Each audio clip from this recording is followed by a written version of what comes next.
You said to the UN Security Council last month, "I can tell you from having visited what's left of Gaza's medical system that death on this scale has a sound and a smell that does not leave you."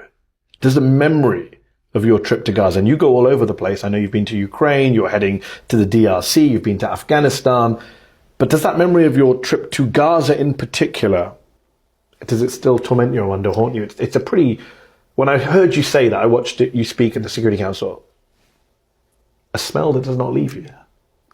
So, I have one of those passports that security agents love to confiscate. I've been to Darfur, I've been to Kupiansk on the Ukraine front lines, I've driven up through Syria just after the fall of the Assad regime, I've just been in Kandahar, Kabul, Kunduz in Afghanistan, I was in Mandalay just after the earthquake.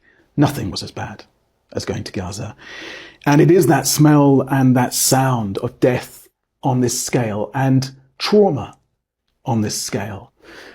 So often there is just silence. And you're just walking through these utterly desolate landscapes with people who aren't talking.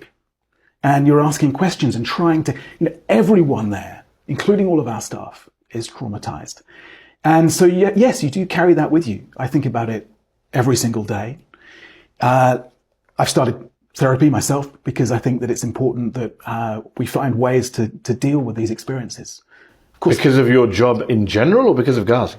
Because of my job in general, but particularly because of experiences like going to Gaza and seeing death on that, being with people who have lost everything, including all of their children, sitting with a grandmother who basically watched her kid die in front of her from a sniper attack and bleed out on the road, and nurses get shot as they came to help her. So, look, my experience is nothing like being someone living in Gaza, of course, or living in Darfur, or living in Afghanistan right now. But it's a heavy responsibility because you feel the obligation to share that story because you can't get in.